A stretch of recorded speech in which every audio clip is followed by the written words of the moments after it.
Female genital mutilation has a long history, originating in ancient Egypt to control female sexuality and preserve purity.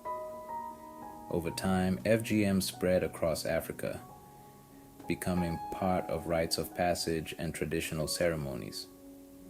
The practice was also linked to the slave trade as a means of control.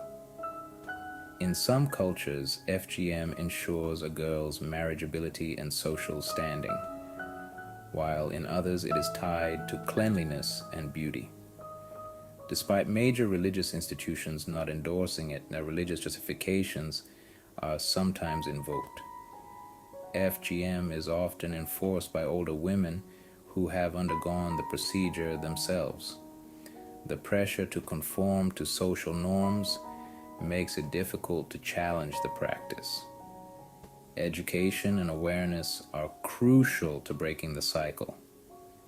Engaging with communities and promoting alternative rites of passage are essential. By challenging these beliefs, we can work towards eradicating FGM. FGM is most prevalent in Eastern, Western, and Northeastern Africa, with high rates in Somalia, Sudan, Egypt, Ethiopia, and Mali. The practice varies significantly between countries and regions. FGM is also found in parts of Asia, the Middle East, and among immigrant communities in Europe, North America, and Australia. The age at which FGM is performed varies, typically occurring between infancy and adolescence. Regardless of age, FGM is a human rights violation with severe physical and psychological consequences. Practitioners range from traditional circumcisers to healthcare providers, despite global medical condemnation.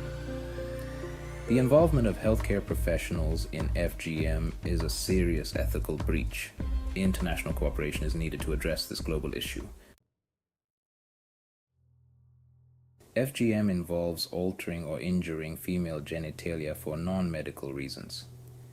The World Health Organization classifies FGM into 4 types, from clitoral hood removal to vaginal opening narrowing. Procedures are often performed in unsanitary conditions without anesthesia, risking infection and hemorrhage. The pain and trauma can be severe, with lasting physical and psychological scars. Immediate complications include difficulty urinating, severe pain, shock, and infection. The brutality of FGM underscores the urgent need to end this harmful practice. The long-term complications of FGM include chronic pain, infections, sexual dysfunction, and childbirth complications. Women face increased risks of urinary tract infections, cysts, and reproductive health problems. Psychological consequences include anxiety, depression, and PTSD. Childbirth is particularly challenging with risks of prolonged labor and postpartum hemorrhage. Addressing these complications requires comprehensive medical care and psychological support. Ongoing advocacy is essential to prevent future generations from experiencing this trauma.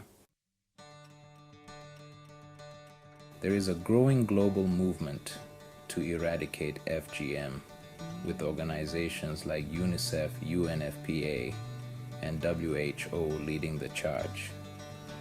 These organizations collaborate with governments and communities to promote education and support survivors. NGOs like Torsten and Equality Now work on the ground to change social norms and attitudes. There is evidence that FGM prevalence is declining due to increased awareness and legal reforms.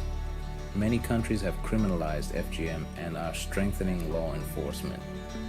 Despite progress, FGM still affects millions of girls and women worldwide.